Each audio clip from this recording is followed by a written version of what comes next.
નમસ્કાર મિત્રો, હવે સિઝન બદલાવા લાગી છે. ઠંડીમાંથી હવે ધીમે ધીમે આપણે ગરમી તરફ પ્રયાણ કરી રહ્યા છીએ. ટેમ્પરેચરમાં વાત કરીએ તો સવારે ઠંડી, બપોરે ગરમી અને રાત્રે પાછો મિત્રો ઠંડકનો આપણને ચમકારો જોવા મળે છે. આ સિઝન બદલાય જેમાં ઘણા બધા લોકોને ગળામાં દુખાવો, કફ અને ખાસ કરીને ઉધરસ અને ખાંસીની સમસ્યા થઈ જતી હોય છે. અને ઘણી વખતો મિત્રો ભયંકર ઉધરસ થઈ જાય, અઠવાડિયા સુધી આપણે કોન્સ્ટન્ટ ઉધરસ મટે નહીં, દવા લો તો પણ મટે નહીં, અને રાત્રે સૂવાના ટાઈમે કોઈ જગ્યાએ ઓફિસમાં મિટિંગમાં બેઠા હોય, ઘણી વખત તો એટલી બધી ભયંકર ઉધરસ આવી જાય કે બંધ જ ના થાય. તો મિત્રો તમે પણ જો ઉધરસથી કંટાળી ગયા હોય તો હવે ચિંતા ના કરતા, આજના વિડીયોમાં એકદમ સિમ્પલ બટ ઇફેક્ટિવ, એકદમ અસરકારક, એકદમ સરળ પ્રયોગ હું તમને મિત્રો બતાવીશ. તમારા ઘરે જ આ 3-4 વસ્તુનું તમારે કોમ્બિનેશન કરીને એક તમારે સિરપ બનાવવાની છે, દેશી સિરપ. અને એ સિરપનું સેવન દિવસમાં જો તમને ઉધરસ હોય તો 2 વાર તમારે કરવાનું છે. 2 દિવસ તમે આ સિરપનું સેવન કરો છો અને સાથે સાથે વિડીયોના અંતમાં હું તમને એક બોનસ ટીપ પણ આપીશ. એ બંને વસ્તુનું સાહેબ કોમ્બિનેશન તમે કરી દેશો ને તો 2 થી 3 જ દિવસમાં તમને ભયંકર ઉધરસ થઈ ગયો ને એમાં ઘણા અંશે રાહત જોવા મળશે. તો ચાલો મિત્રો, હવે કઈ કઈ વસ્તુ આપણે સિરપ બનાવવા માટે જોઈશે એ હવે 1 બાય 1 જોઈ લઈએ. નંબર ફર્સ્ટ, પહેલા નંબર પર મિત્રો આવે છે એ છે નાગરવેલના પાન.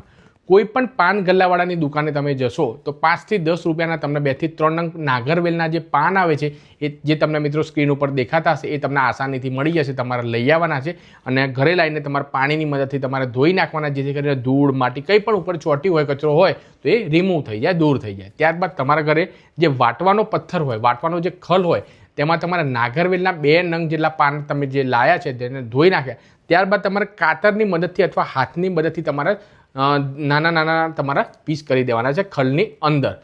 તેની અંદર ચપટીભર ટર્મરિક, જેને આપણે ગુજરાતીમાં હળદર તરીકે ઓળખીએ છીએ, એકદમ ચપટીભર તમારે નાખવાની છે. ત્યારબાદ મિત્રો ત્રીજા નંબર પર આવે છે એ છે જિંજર એટલે કે આદુ.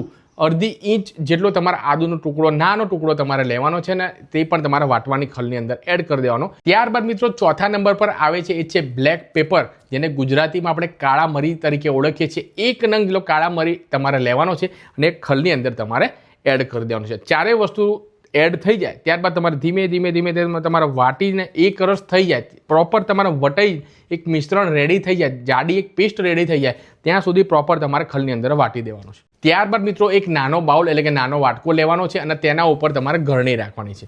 હવે જે જાડી પેસ્ટ, આપણી થીક પેસ્ટ જે રેડી થઈ ગઈ વટાઈ, એ પેસ્ટને ગરણી ઉપર રાખવાનું અને ત્યારબાદ હાથની મદદથી અથવા ચમચીની મદદથી આ રીતે પ્રેસ કરશો ને તો નીચે તમારી દેશી સિરપ મિત્રો રેડી થઈ જશે. આ થઈ ગઈ ઉધરસ માટે તમારી દવા રેડી. હવે મિત્રો આ સિરપનું સેવન આપણે ક્યારે કરવાનું છે તો સવારે નાસ્તો વાસ્તો તમે કરી લો, મોર્નિંગ બ્રેકફાસ્ટને થઈ જાય એના અડધો કલાક પછી 1 ચમચી તમારે પીવાની અને રાત્રે તમારો સૂવાનો જે સમય હોય, જે શિડ્યુલ હોય તેની પહેલાં તમારે 1 ચમચી, એટલે કે દિવસમાં સવારે 1 ચમચી અને રાત્રે સૂતા પહેલાં 1 ચમચી, 2 ચમચીનું 1 દિવસમાં સેવન કરવાનું છે.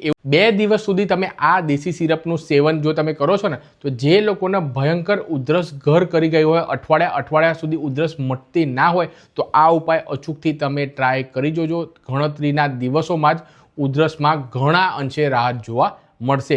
આ સાથે સાથે ગળામાં ઇન્ફેક્શન હોય, ત્યારબાદ છાતીમાં ગળામાં કફ જામી ગયો ને એ પણ બોડીની બહાર નીકળી જશે. તો અચૂકથી તમે ટ્રાય કરજો. આ સાથે સાથે મિત્રો વિડીયોના અંતમાં એક બોનસ ટીપ પણ તમારા સાથે શેર કરવા માંગીશ. તો બોનસ ટીપમાં એ છે કે અત્યારે સિઝન બદલાઈ રહી છે. આગળ પણ વાત કરી, સવારે ઠંડી, ત્યારબાદ બપોરે ગરમી અને ત્યારબાદ રાત્રે પાછી ઠંડી, જેના કારણે બપોરે જો ગરમી લાગે આપણે એસીમાં ને એવું બેસતા હોઈએ છીએ, ઠંડા પાણી, ઠંડા પીણા, આઈસ્ક્રીમ, ઠંડી વસ્તુનું આપણે સેવન કરતા હોઈએ છીએ. તો એ જો તમે કરતા હોય તો 2 હાથ જોડીને એક વિનંતી કરવા માગું છું કે સિઝન બદલાઈ રહી છે અને જેની ઇમ્યુનિટી ડાઉન હોય અને તરત જ આવું ઠંડી વસ્તુ ખાઈને જો ગળું ખરાબ ને એવું થઈ જતું હોય તો અત્યારે મિત્રો ના કરતા આ મિસ્ટેક. બધી જ ઠંડી વસ્તુ, ઠંડા પીણા, આઈસ્ક્રીમને આ સિઝનની અંદર ખાસ કરીને એવોઇડ કરજો. શક્ય હોય તો આખા દિવસ માટલાનું પાણી કે પીવાલાયક હુંફાળું નવશેકું થોડું પાણી હોય એનું તમે સેવન કરજો. અને સવારે ઉઠીને નરણા કોઠે એટલે કે બ્રશ કર્યા પહેલાં વોર્મ વોટર એટલે કે થોડું હુંફાળું પાણી છે એ તમારે સોફામાં નિરાંતે કે કોઈ જગ્યાએ બેસી જવાનું છે. ત્યારબાદ તમારે ધીમે ઘૂંટડે થોડું હુંફાળું પાણી નવશેકું એટલે કે બ્રશ કર્યા પહેલાં તમારે પીવાનું છે. આ બંને વસ્તુનું સાહેબ કોમ્બિનેશન એટલે કે સિરપ અને આ બોનસ ટીપ, આ બંનેનું કોમ્બિનેશન જો તમે કરશો ને તો ભયંકરમાં ભયંકર ઉધરસ જો ઘર કરી ગયો ને એમાં ઘણા અંશે રાહત જોવા મળશે. તો અચૂકથી તમે ટ્રાય કરજો. વિડીયો ક્યાંથી જોઈ રહ્યા છો નીચે કોમેન્ટમાં મને જરૂરથી જણાવજો અને આ વિડીયો તેવા તમામ ભાઈઓ બહેનો સાથે જરૂરથી શેર કરજો કે જે લોકો ઉધરસથી કંટાળી ગયા હોય. નવા વિડીયોમાં નવી માહિતી સાથે મળીએ છીએ. ત્યાં સુધી વિડીયો જોવા માટે આપ સૌ લોકોનો ખૂબ ખૂબ આભાર. સ્વસ્થ રહો, મસ્ત રહો, તંદુરસ્ત રહો એવી જ મારી ભગવાનની પ્રાર્થના. થેન્ક યુ મિત્રો. જય હિન્દ. Have a nice